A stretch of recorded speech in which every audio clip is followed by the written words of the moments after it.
Very cool. Good evening, everybody, and welcome to the Libby Book Club for WA. I'm your host, David Allan-Petale, and my guest tonight is Brooke Dunnell, who is the author of The Glass House, which won the Fogarty Award, is published by Fremantle Press, and very, very special to say that Brooke is actually the first West Australian-based and West Australian author that we have here on the Libby Book Club for WA. So, Brooke, we're actually in the same time zone. We are. Welcome to the Libby Book Club for WA. Thank you so much. Thank you for having me. I didn't know I was the first WA-based author, so it's a very exciting title to have. So yeah, I'm really pleased to be here to talk to you about the book. Indeed, it's an auspicious occasion. But before I get started, I'd just like to acknowledge that I am broadcasting to you tonight from the traditional lands of the Whadjuk Noongar people, and I pay my respects to elders past, present, and emerging. Now, the format for tonight is I ask questions, Brooke answers them in her own Brooke way. And also in the chat, you can join throughout the night if you have a burning question about the Glass House, about the writing process, about anything that Brooke says or does or doesn't say. Jump in the chat and ask a question, and I'll weave it into our discussion here tonight. Now, of course, the Glass House is available on the Libby app.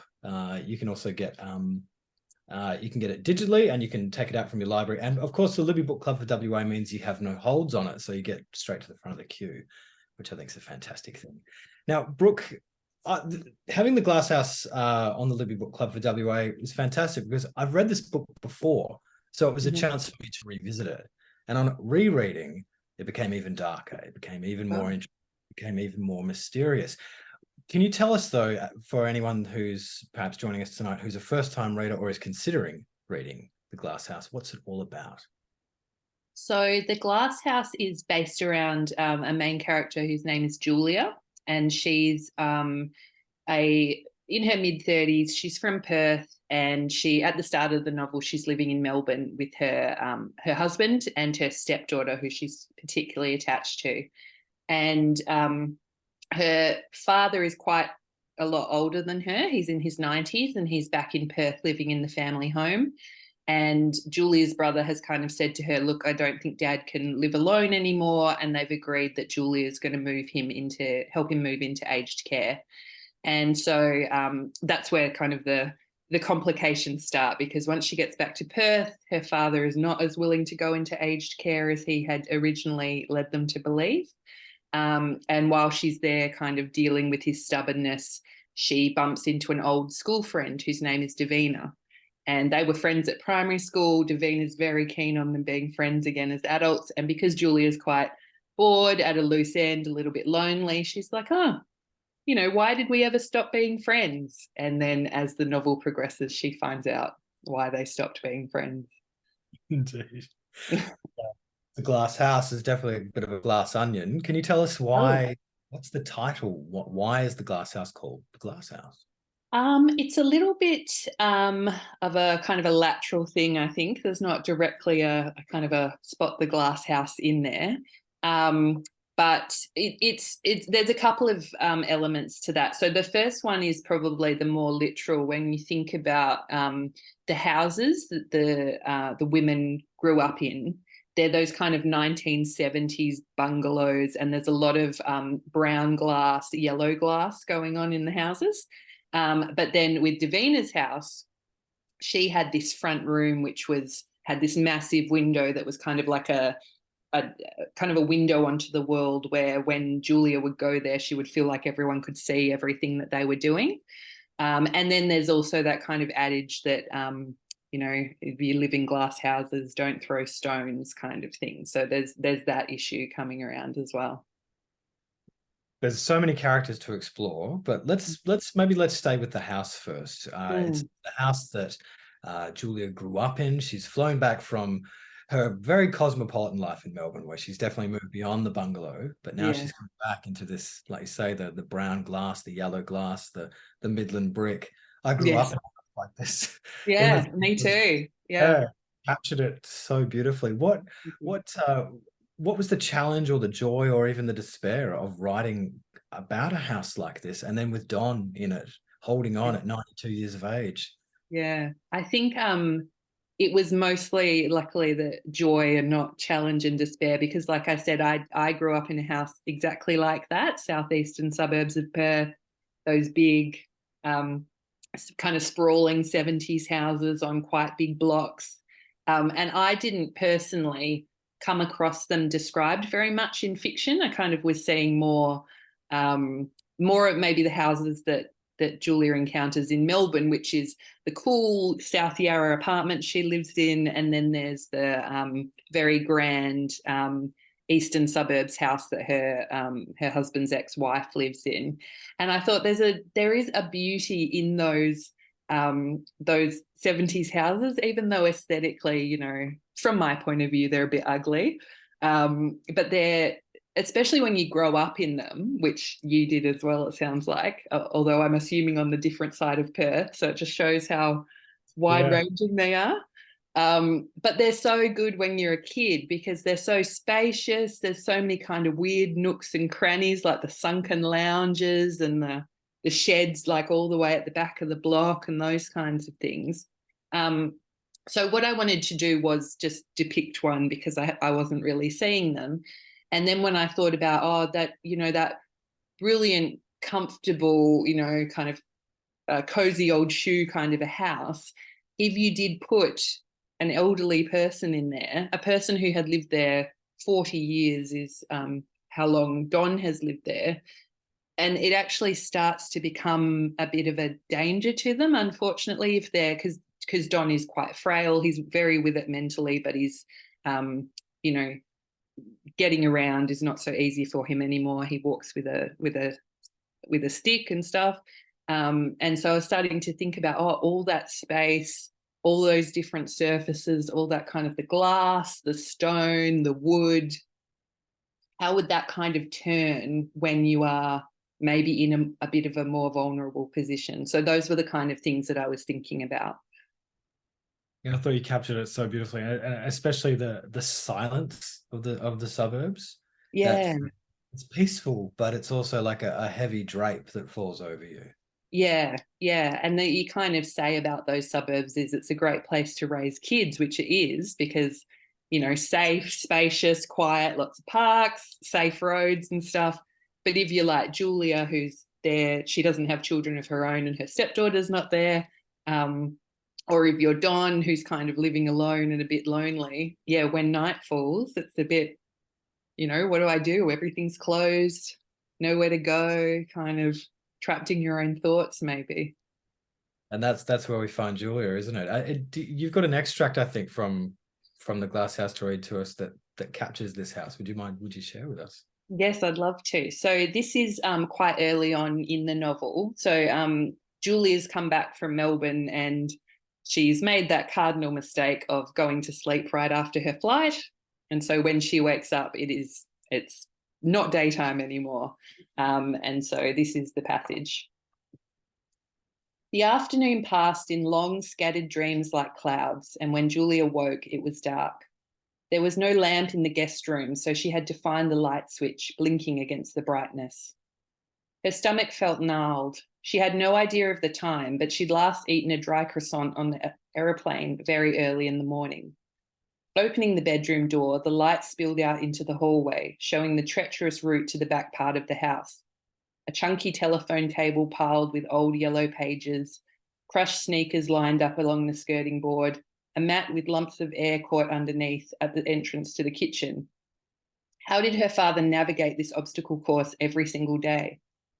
Guessing that she'd wake hungry, Don had left a cling-wrapped plate of cheese and crackers on the bench. Julia ate it all, tapping the last knob of cheese along the porcelain to catch any crumbs. When she was finished, she took the plate to the sink, found a plastic cup and filled it with tap water, draining it in a few deep swallows. The back third of her childhood home had full-length windows that looked out onto the backyard. The night was a deep grey, but Julia could make out the terracotta bricked patio and lawn beyond, both dry and bare. Right near the back fence was the old Hills hoist, drooping to the right from when Paul used it to play Superman. Squinting, Julia saw a couple of items pegged out there, spinning slowly in the dark. Footsteps tapped their way down from the front bedroom. Her father had always slept lightly. Julia shook her head. The dull teck sound of the stick was missing, meaning Don had risked the trip through the house with nothing to break his fall. Worse, he seemed to be moving much faster than he should, like he'd forgotten she was there and was racing to confront a burglar. Turning to face him, she put her hands on her hips and opened her mouth. A dog stood there, peeking its snout into the kitchen. It was mid-sized with a deep brown coat. Seeing her, its tail waved. It walked over to the breakfast bar and sat down, panting gently. Dad doesn't have a dog, Julia thought, then reconsidered. No one told me Dad got a dog. Somehow, in the weeks before she came to help him leave, her father had found a housemate. Hey, mate, she murmured, offering the animal the back of her wrist to sniff. It licked her arm gently, and she took a hold of its collar, bright yellow with a paw-shaped tag. Biscuit, she read. Thrumming its tail in recognition, the dog reached up with its front paws and revealed himself to be a boy. Well, there you go. Scratching his jaw, she wondered where Biscuit had been when she got here, then remembered her father standing in the entryway with his bedroom door shut tight. Straightening, she checked the clock and groaned. It was 10:30 and she was wide awake. If she'd felt intimidated by the endlessness of time earlier in the day, then it was much worse now, with the light gone, the silence, the appearance of a random dog. Despair sucked at her like the undertow of a wave. This was all too much, too much. No, too big. The house was too big. That was the beginning and the end of the problem. It was a typical home for the outer suburbs, 4 bedrooms and 2 bathrooms on a 700 square metre block, with plenty of entertaining space inside and out. Even Samara's smart California bungalow didn't boast those dimensions. But instead of a middle-aged go-getter and an active teenager, this place housed only a reclusive 92-year-old and a dog, apparently. How many rooms could Don actually need? Julia ticked them off: his bedroom and toilet, the front room where he watched telly, the kitchen, the laundry. More than half the house was barely used. But it did have a use, her father would argue. It held his stuff. The detritus of 40 years of marriage, parenthood, widowerhood. Don wasn't a hoarder, but he was not organised, not tidy. Take this back area for a start. One end of the breakfast table was piled with appliances, and the junk from the guest room had been left on various chairs. To counteract the eternal cold of the slate floor, maps of various shapes and sizes had been scattered all over, ground down and dirty, their edges curling up like dead leaves. The long curtains meant to cover the back window had hooks missing in a few places, so they didn't sit flat against the rod but gaped and bagged instead. The house was great for children, at least those born in the 80s, skidding Hot Wheels over the rocky landscape of the floor and jumping from chairs with arms extended to swat the slats holding up the rake ceiling. A deep bath where you could get your whole head below the surface, then crack your eyes open to find sunken toys. Slipping into the walk-in pantry or laundry cupboard for hide and seek, crouching low so the seeker didn't see your shadow through the louvered doors. The big backyard, the narrow gap behind the shed itself with her father's woodworking tools, had been a whole universe for her and Paul to enjoy. Now the idea of her aging father alone in the same one filled Julia with fear. Wonderful. Thank you. Thank you for sharing. You. Oh, there's so many tangents we could go down. But I must say, I really enjoy the precision and economy of your description with Thank you. there's the catching the crumbs on the plate. Oh, thanks. And there was a line a little later, or maybe slightly before, where she's on the airplane and she takes the middle seat and she doesn't dare move lest she disturb the people beside her. What's Julia like? What sort of a person is she? That's a really good question, because I feel like even though I wrote about her for a year and then, edited and revised her for a few more months after that, I feel like I still don't know. And one of the things about the book was I started it a few different times and it had a different kind of iteration and stuff. And at one stage I did try to write it in the first person because I thought, I've got to try to capture this woman's voice and like her personality and what's going on with her. And it did help to an extent. Obviously, the final version's not in the first person, but I kind of decided after a few chapters that, oh no, she wouldn't tell this story. Like she would not tell people what happened to her, because she is, I guess the things that you can say about her is she's very private. She's very, she's kind of inherited from her father a certain way that things are done. and a way that things are said, and especially not said to people, and how you behave around other people. And I think the idea of the plane seat is hopefully kind of shows she's this kind of person who doesn't want to impinge on other people's lives. Like, she wants to keep herself nice and small. She wants to be very helpful. She's, she loves her father. She loves her husband. She loves her stepdaughter. She doesn't have many friends, which is one of the reasons why when this larger than life character Davina comes back into her life, she's quite willing to get involved there, because she's quite flattered that someone would try so hard to be her friend. And I think hopefully by the end of the novel, she has got a little bit more of a sense of self and a sense of what she wants, and maybe why she's got to this place in her life where she would go all the way back to Perth, kind of tell her husband, because they're having issues, let's not speak for a while, which is kind of a childish way to act, if you're married. And then, think she's going to help her dad, and then get a bit sulky when he exerts his own autonomy and things like that. And I hope that by the end of the novel, she's kind of a bit more in control of what she wants, what she will accept, what behavior she'll accept, rather than just being this kind of good girl, which I think is how she's trained herself to be. Very much. And I suppose when we first meet her, she's at that point where she is impinging. She's there to pack the house up. She's there to tell Don, right? She's also almost like declared some independence in her marriage. She's set some parameters, and she's moving away. Yeah. It's an interesting space for her to be in. Is it uncomfortable for her, or is she sort of seeing it as an opportunity to grow? Yeah, I think both, definitely. I think part of her going back is that kind of sense of obligation. I was talking to some readers about this a few nights ago, and kind of talking about actually Julia's brother, he's about 6 years younger. He's the Paul who was referred to a couple of times in the extract. And it's kind of pointed out, how come Paul gets off scot-free? He gets to stay. He also lives interstate, but he's kind of decided that, he's the one who kind of figured out that their father needed to be moved, and he's agreed with Julia that she'll be the one to do it. And he's kind of dusted himself off, and, my job here is done, kind of thing.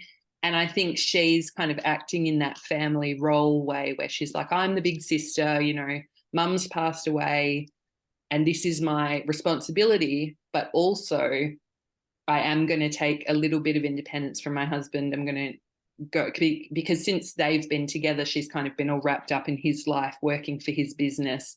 Their relationship's a little bit stalled. And so the idea that she would go back to Perth, I think she says it, I said at one point that she hasn't actually gone back to Perth by herself since she's been with her husband. And so there is a little bit of adventure there, but there's also that sense of obligation. And I think for Julia's character, she would not do it if the sense of obligation wasn't there, because it's almost like a justification. Like, I'm not doing this for me. I'm not doing this to find myself. I'm doing this to help my dad. But it's kind of a good excuse for what else might happen to her while she's back. Right. Yeah. I'm not doing this to find myself, or so she thinks. Yes. Yeah. And that's when you find yourself in the last place you left yourself, isn't it? Now, Brooke, I've got a comment here. Barbara, who says, having recently cleaned my aging parents' house post-COVID, opposite though, they're in Victoria, me in WA, I could really relate to the house cleaning. So well captured. Was this something you've experienced yourself?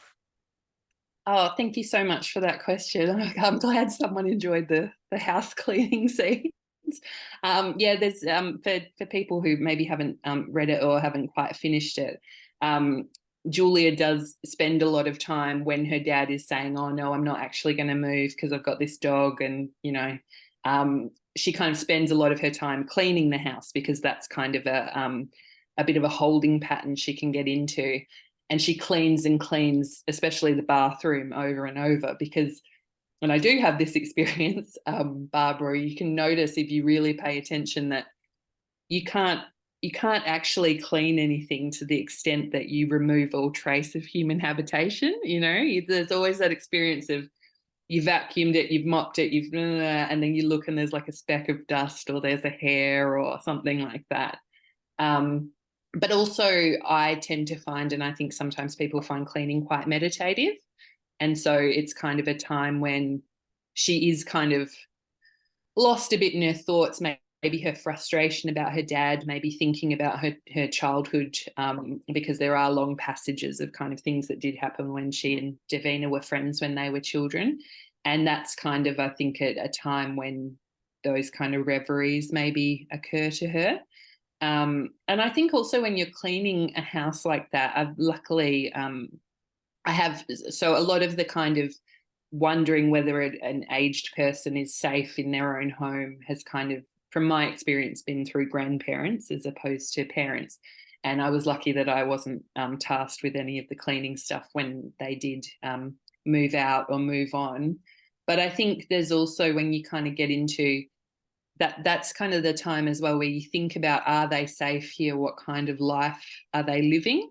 And a couple of the things that Julia cleans, like sorting out the pantry and cleaning the bathrooms and finding things that are very, very past their use by date or have maybe been been lost in a little cranny for a very long time. They're kind of a little bit of like the essence of, oh, look at all the, the life that's gone on in this space, but also maybe sometimes thinking, what kind of life is this person living who I'm, doing the cleaning up for? Although I would argue that Julia's really cleaning it for herself and not for her father. She's just trying to be useful, I suppose. But it also, like, you engage with the space in such that intimate way when you're cleaning it as well.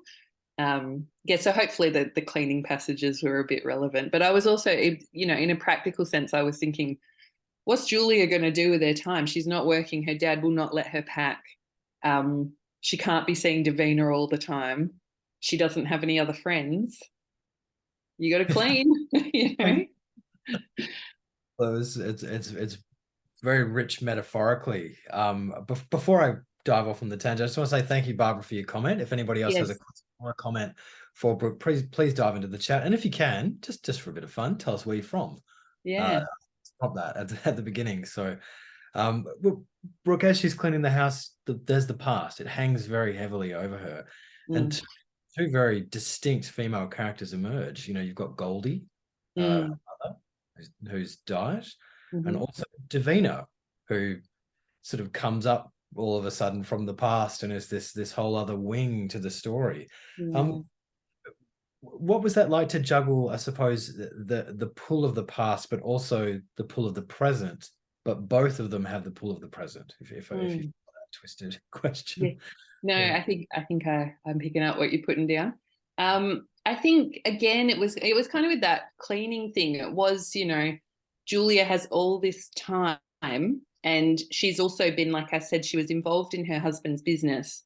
And so she says at one point, a couple of days in, she's like, she's used to the routine of work, of getting up, if it's a week with Evie, getting her ready for school, going to work, coming home, cooking. She's used to having quite a full domestic life as well as a social life with her husband and the stepdaughter. They do spend a lot of time together. She's not just a kind of a sulking around the house kind of person.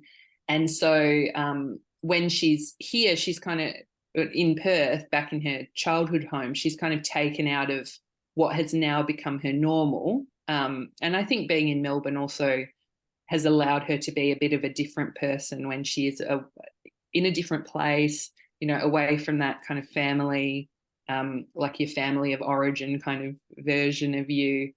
And so she's back there, and like I said, her father has decided he's not moving, even though he told her that he would. And so she's got time to fill, basically. And she kind of naturally, cleans the house, goes through the house and goes through her old room and finds these little mementos of the past, which I'm assuming I'm not the only one who kind of has. Either they've been passed. My parents have got rid of a lot of our stuff. I know some people's parents will keep all their school books forever. My mum kept them and then made me have them. My parents gave me that. That's my box. I've got boxes in the garage, but yeah, Mum kept them, and then she's like, right, we're downsizing. You can have all your stuff.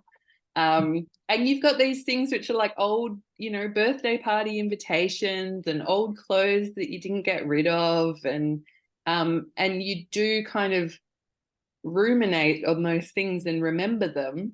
And I think for Julia, the memories are quite benign at the start. She's just remembering, this is where I met Davina, and this was her particular 10th birthday party, and this is a picture of the other friend we used to have, and swimming in her family pool and things like that. And slowly kind of maybe realizing the significance of some of those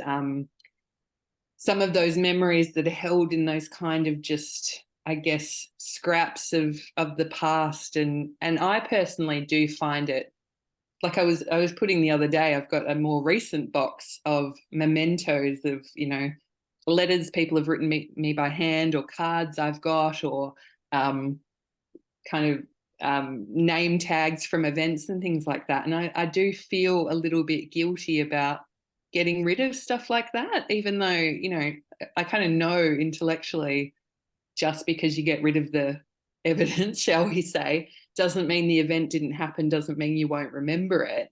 But I think it's kind of that natural, maybe kind of mini hoarding tendency. And yeah, I guess ultimately was kind of a practical thing, that she would need something to do, but also the fact that she is in this house where she grew up. She spent the first 20 years of her life. And back in this suburb, and some things have changed, some things haven't, and it's just going to start that kind of, I guess, reminiscing happening. And then especially when she does meet Davina again as an adult, the reminiscing starts maybe coming a little bit faster as well.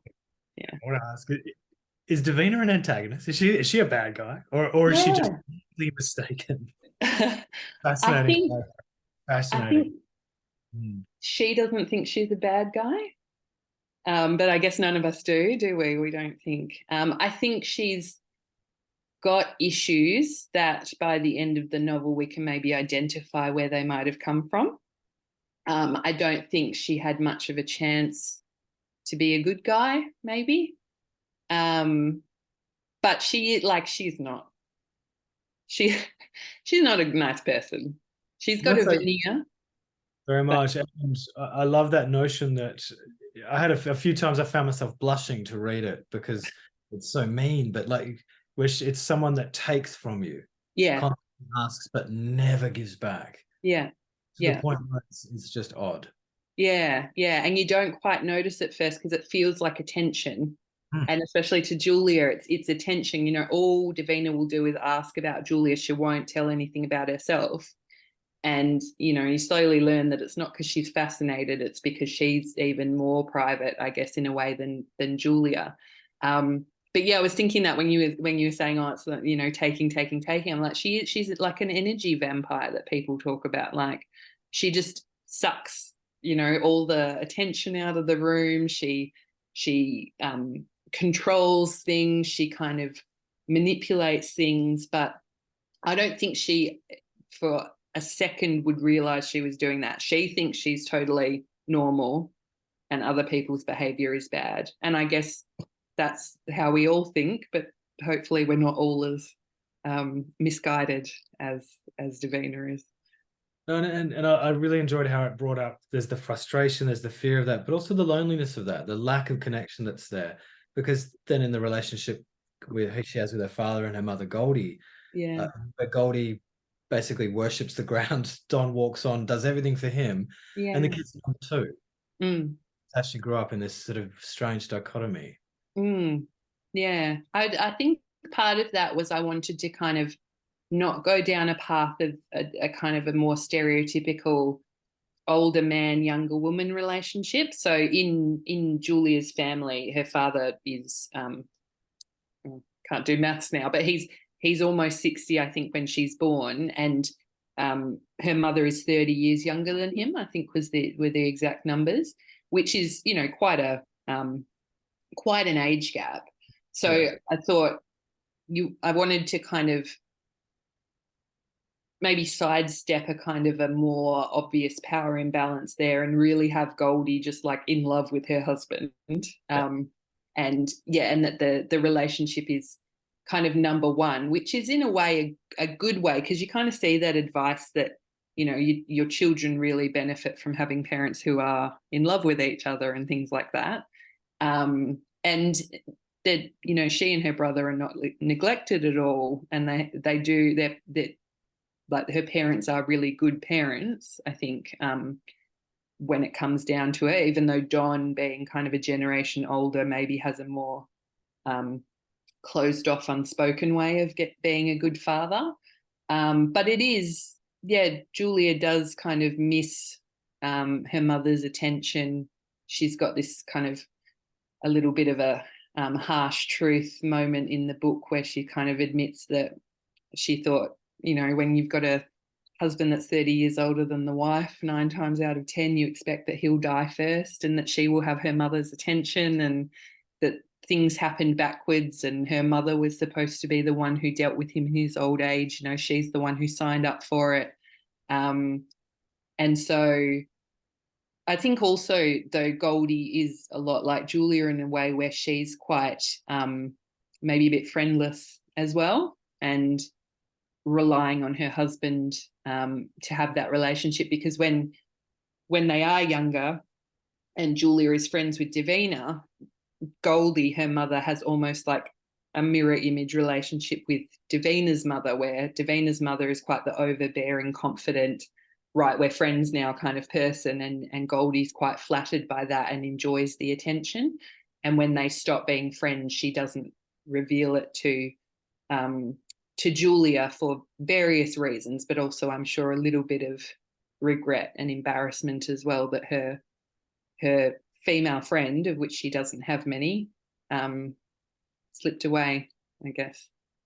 Dude, and reading this just this last time, like my 6-year-old is at school with friends, and now all of a sudden they're discovering the power of inclusion and exclusion. You're my Yeah. friend, you're not my friend. And reading this in these pages, I was like, wow, that's incredible. I mean, for me I suppose as a boy, we just used to hit each other, and then that was it. So it's Mm. this kind of like insight, I suppose, into young girls and the way they form friendships. I mean, did you have to dig into your own experiences there, and that would Yeah. have been decently confronting because you're looking at it with an adult's lens. Yes, yeah. Yeah, I think yeah, I remember a lot of that. Like it is, and you can understand that young kids and girls and stuff, because I think we did it to boys, but yeah, I don't know how much the boys were doing it amongst each other. But yeah, how you kind of working out a hierarchy and how you can make other people feel, and the kind of the corner friendship which Julia and Davina established with another girl called Kimmy, when they're in primary school. That's kind of based on me remembering, I'm pretty sure it was year 4, but it might have been year 3, and having like these 2 best friends, and literally each week it was 2 against 1, and the 2s would evolve. In the book, you know, Davina's pretty much always part of the twosome, and she just switches between Julia and Kimmy, who's on her side and who gets excluded. I think in my scenario it was a bit more even, but maybe that's just wishful thinking.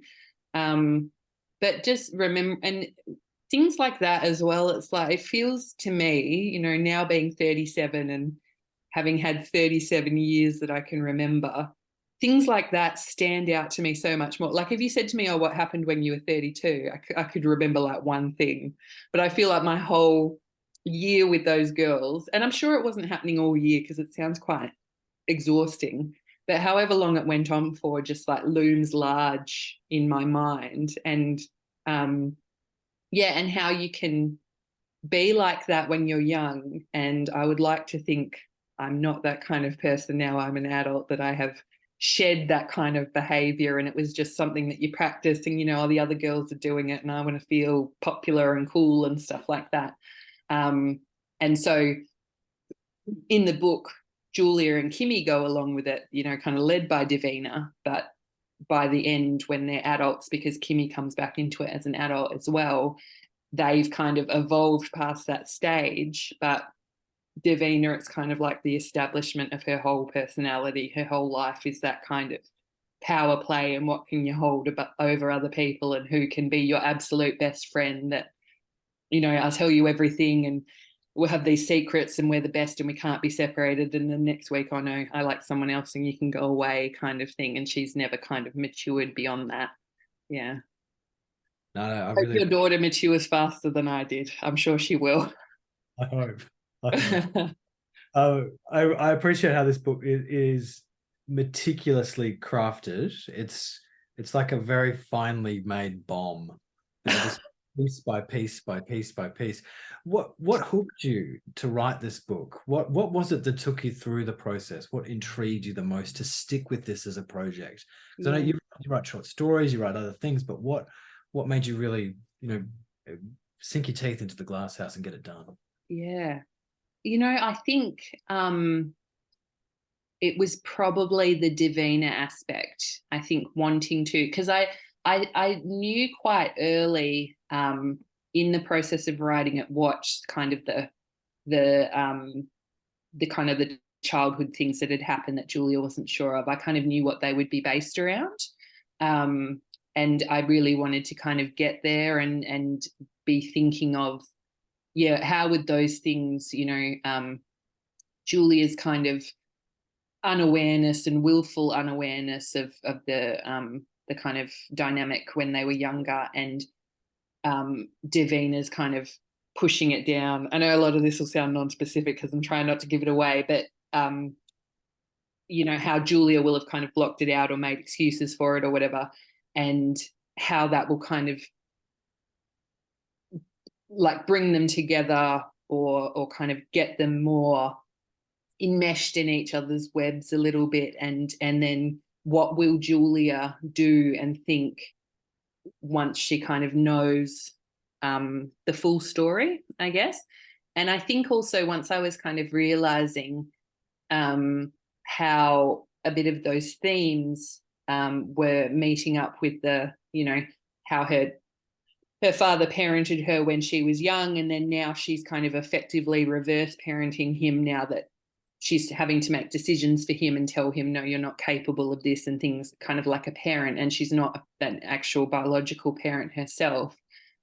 I was quite enjoying the way that those themes were speaking to each other as well. So I think that kind of carried me through. But I think also in a logistical way, I love a deadline, and I was aiming for the Fogarty Literary Award to submit it, and I did have like the year, and luckily like I knew it was a year away, and luckily I knew I did have the time, unlike other people, to maybe finish a manuscript in a year. And so that got me through as well, that I was thinking, I want to submit to this, and also I can't just give it up because this is the last time I can submit to it because it's an age-limited competition, and kind of telling myself how disappointed I would be if I just like lazied myself out of ever trying it. So that was like in a practical sense. But the thing that didn't make me hate sitting down every day was really exploring the Davina character, even though, because that's the good thing about fiction is you can create these characters that you wish, I'd love never to meet a Davina in real life, but she's great to be creating. That's right. Yeah, you don't want to be on the receiving.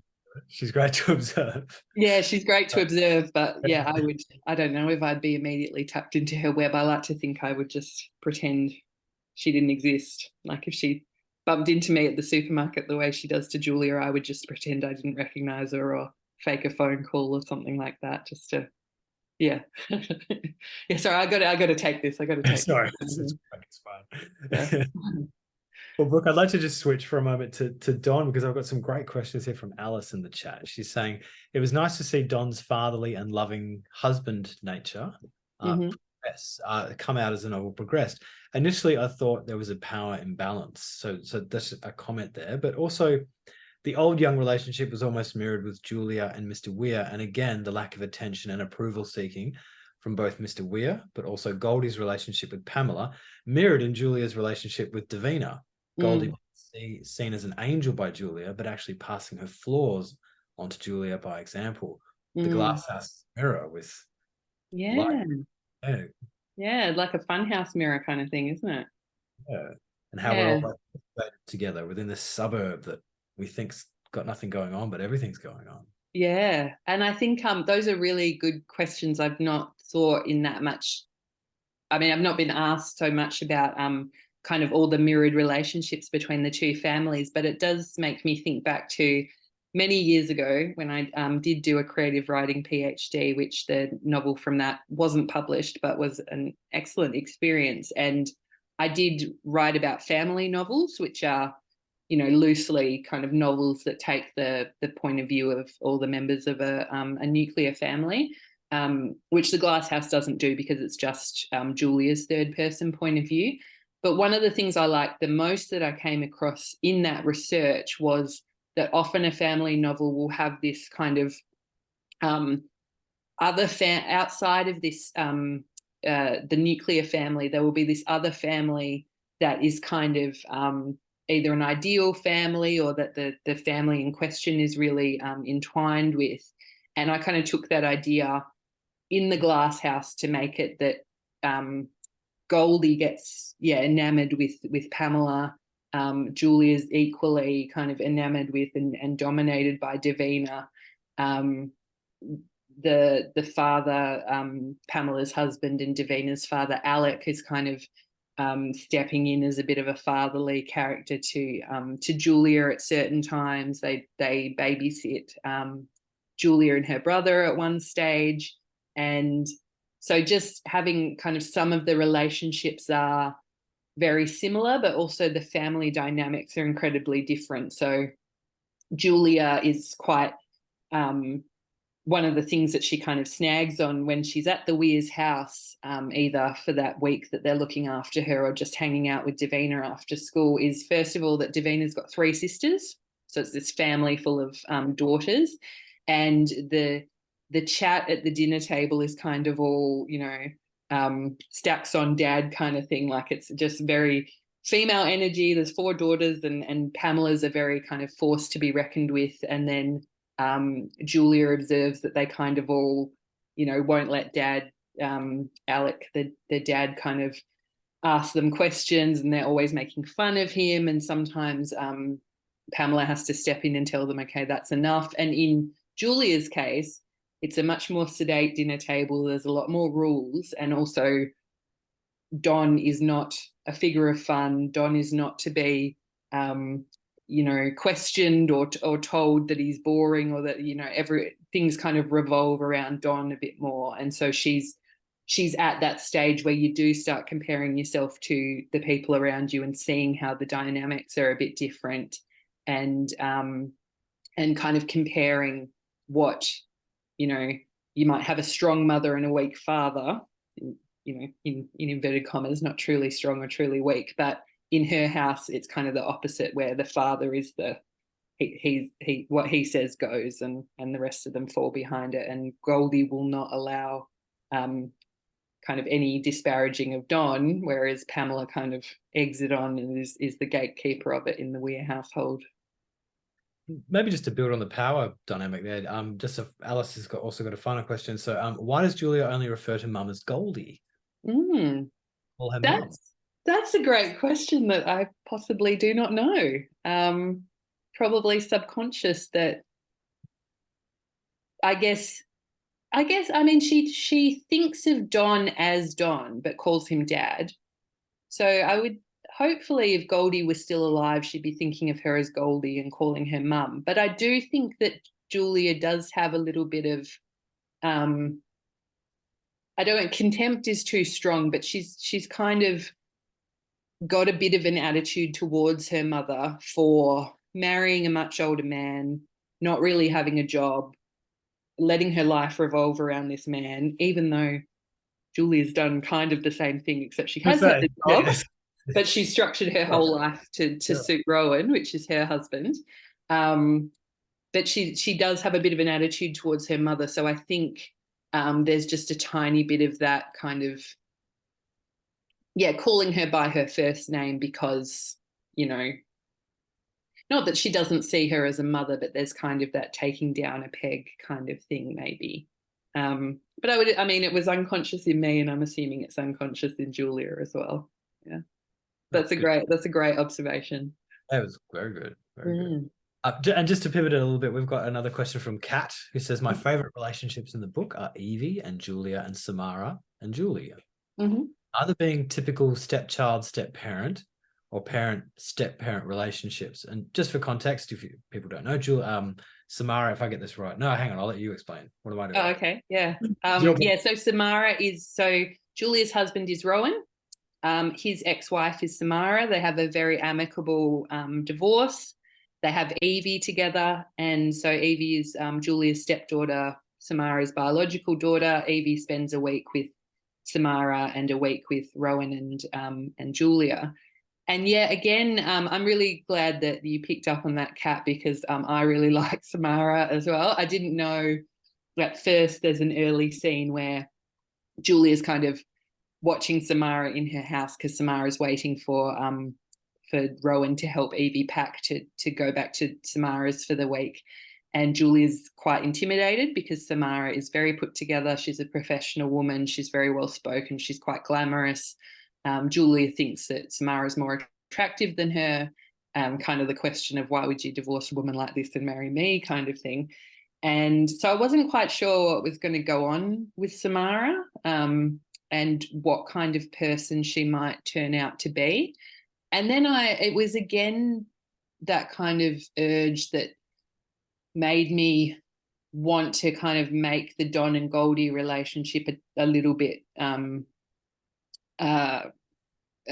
different from maybe what would be expected. And I wanted to do the same thing with Samara, where I thought, look, the easy or the straightforward thing to do is like the evil stepmother kind of thing. And especially because I'm kind of setting up Julia to be intimidated by Samara already. And then I was kind of thinking as I was writing the book, I was like, Evie's kind of set apart as being this wonderful 14-year-old. Like she's not a genius or a prodigy or anything, but she's just really put together. She's really well adjusted. She deals with issues really well. Julia just thinks she's absolutely amazing. She can't imagine. She's like, when I was 14, I was an absolute wreck. And, you know, how can Evie be so wonderful? And I thought most of the time, a wonderful kid will have good role models, or you'd like to hope that they do. And I just thought I don't see Evie as being the daughter of a woman who is not nice. And so I wanted to have that kind of slightly different relationship where it starts off. One of the ways Samara and Julia connect is kind of saying, kind of off the cuff, a little bit teasing things about Rowan, like, oh, he's always like this and stuff, because they can kind of connect over him and connect over how wonderful Evie is.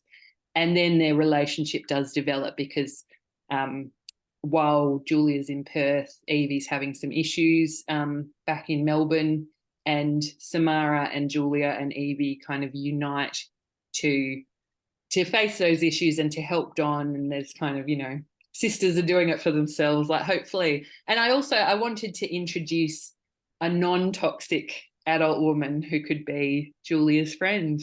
You know? Totally, yeah. It was just very adult, wasn't it? It was very like, yeah, this is how it should be. Yeah. And I don't have kids of my own, so I'm sure it's much more difficult than this. But you'd like to think that if no one's done anything terrible and you get a divorce, that you would both unite for the child. And that's what I see the three of them as having done. They're like, we all love Evie. We all want to support Evie. Why would we fight and be bitter and say terrible things and make her uncomfortable? You know, we're all pointed in the same direction, and that's at Evie. Yeah. Yeah. Don't you love that about books and literature? You can do this kind of stuff. You know, I don't know if I'm speaking out of school, but I kind of feel like it's like almost like the last frontier for this kind of honesty, and in you can do whatever you like. Yeah. So you can depict things in this way, and bring people into that. I don't know what I'm trying to say here, but it's just No, I think I know what you're trying to say. And I think also one of the pleasures of it is that, because I had these certain ideas in mind when I was writing the book. Like I said, one of the things that kept me interested in it was knowing what would happen with Julia and Davina and things like that. But the relationship with Samara pleasantly surprised me, and was one of the pleasures of writing it, because I kind of worked out, at some stage in the book, I was like, oh no, Samara's a good guy, and you asked before, is Davina a good guy or a bad guy? Samara's a good guy, and I can use her, to in a kind of a more pragmatic way, and she can kind of stand in for things. Like she can be, Julia had this on hand, wonderful adult female who could have been her friend the whole time if she had looked. And instead, she kind of first turned to Davina, who is not the kind of person you want to be your friend. And that was, to me, a pleasure of not knowing everything about the novel before you start, or even halfway through. You don't really know what characters are going to do and stuff like that. It's a wonderful novel. We've got just under 10 minutes left, so I must ask. Yes. This sticker here, the Fogarty Award. Can you tell us about that? That's a literary award that you won with, and I was there. I saw you. It was a fantastic night. Yeah, well, it was especially fantastic for me. Yeah, so the Fogarty Literary Award is it's for under 35-year-old WA writers. So anyone in our audience who matches that criteria. It should be coming around again in another 2 years. So I was the winner 2 years ago, had the book published as part of the prize about a year and a half after that. But it's a really, well, not to toot my own horn, but it's a really great award, because not only do you get publication, you get a wonderful team with Fremantle Press. You learn kind of all these things that, I like to think that I knew slightly more than the average person about the publishing industry, but you learn every single day. There's also a $20,000 prize for the winner, which, yeah. Well, those of us who are writers know that kind of money is, few and far between. So, and it's not tied to anything, so you can do whatever your little heart desires. And then also there's an educational aspect, because the Fogarty Foundation is about education and empowering young people. They make funding available to go to regional schools and talk about writing, which I have started to do. So it's just a really great opportunity in all kinds of ways. And I'd use the part of the $20,000 to help to do a travel trip to research my new book as well. So it was like a snowball effect of, I just got to win $20,000 for the new book, and then I can research another book and things like that. Yeah. What's the new book all about? It's coming out in April, which is not far away, actually. No. Yeah, no, time marches on. It's just just kind of done the last edits on it and saw the cover the other week, so that was very exciting. So this one's about basically, it's got two main characters. One's a woman who travels to an unnamed Central European country to get IVF, lying about her singleness, and maybe some attention is drawn to that during the process. And the other character is an expat from England who lives in this fictional country, and she kind of gets entwined with the character who's doing the IVF at one stage as well. So, yeah, a very good book, if I do say so myself. Fabulous. And so, and you've just finished final edits. That's yeah. I think it's going to print any day. Wow. Okay. Yeah. Try not to think about it too much, because then I'll start thinking, oh God, there's a comma missing or something like that. So I just try and I suppose that's the notion. I mean, some of the observations we've had in the chat, it's not your book anymore. It's public's book. Yeah.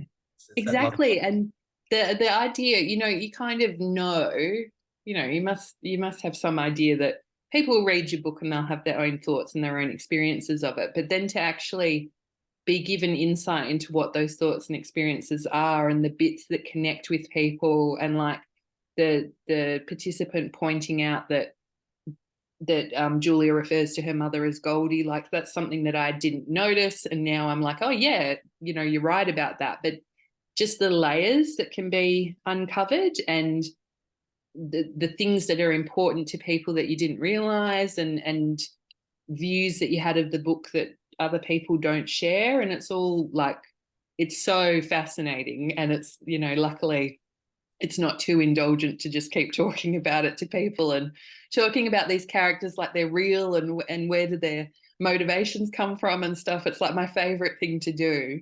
And you get to do it like over and over again and get new perspectives on it each time. And it's just it's so interesting and so fascinating, and worth writing another book for, to have that. Absolutely, it's wonderful to see it. And Brooke, you know, you're a stalwart of WA writing. You've taught me a great many things. Oh, And thank you. You've taught me a great many things, Dave. but I've got a great question and comment here from Kat, which might take us some time. So it's, hi, I'm Kat. I live in Wellard now, but grew up in Victoria and later New South Wales and Queensland. It was magical to me to recognise the places in the book, such as Northbridge and FSH Hospital, where I used to work as a nurse, but now I'm at PCH. What advice would you give to someone who would like to be an author in WA today? How could someone get a story published? And where could someone learn the finer points of writing and getting published as an adult? That's a great question, because especially if you're not kind of already in, you know, you've, like I said, I did a PhD, I've done some teaching, and that was how I met Dave, and now have been published. But it can feel like a very opaque kind of area to get into. And those of us who are kind of have some experience, you know, it's always good to have the reminder that it's not, you know, there are new people starting all the time and needing to get involved. My advice is always kind of, as much as you can know yourself, if you can kind of think about or maybe explore what approach would really suit you. So, for example, I did do a PhD because that idea of spending a few years with a little bit of money, not very much, but focusing on a book, getting that space, having a mentor in the form of a supervisor, that really appealed to me, and it really taught me a lot, even though, as I say, that novel didn't end up being commercially published. But I really don't think that's the only way that you can learn how to write. You know, you basically learn to write by living and reading. And so, but there's a whole different kind of, you come to a whole different level when you do start to talk about writing with people, and you start to be able to articulate your thoughts of the books you read and the stories that you're thinking of and the genres you like and things like that. Because I teach courses at the Fremantle Arts Centre quite often. And one of the great things about them is they're often people who they've always wanted to write, and now this is their chance. You know, maybe they're just finished maternity leave, or they've just retired, or they've taken a sabbatical, or they've just got space in their lives. And when they talk to each other, and the excitement and that kind of validity of talking about those things with other people just kind of advances you so much further, I think, because writing is such a personal thing. But like nuts and bolts advice, I would say totally either go to the Writing WA website and or get on their newsletter. They have opportunities all the time. You know, they would advertise things like when the Fogarty Literary Award is coming up, they advertise workshops that are coming up, book club groups, write-in groups, and just kind of try and click on their links and stuff and look at the links that are part of the links and just see what's available, and think about in your own kind of personal approach to things. You know, do you want to be part of a writing group? Do you want to get a mentor? Do you want to get a manuscript assessment? Would you like to do a course? Would you like to go to a one-day course or a long-term course or an online course? Do you just want to send something to a competition? And that's one of the ways where you'll find kind of all those options there as well. But good luck. Good luck. Fabulous answer, Brooke, and great to chat to you. I really enjoyed this. Unfortunately, we're out of time. Yeah. But just really want to say thank you to Brooke Dunnell for coming onto the Libby Book Club for WA. Her book is The Glass House. It's available right now through Libby and through your local library, and recommend it to all your friends. Brooke, you do book clubs, don't you? Oh yeah, love them. Love them. Just was that one the other week. So good. That's right. So everyone say, and thank you to everybody who joined us tonight. Thank you for all your questions and your Yes. comments. Appreciate having those too. Now, next month, I'm going to be having another West Australian writer, Emma Young, for this organisation of Celia Stone. That's going to be next month. But The Glass House. Thank you very much, Brooke, and have a great Thank you so much. Thank you, Dad, and thank you everyone for your questions. Good night, everybody. Thank you.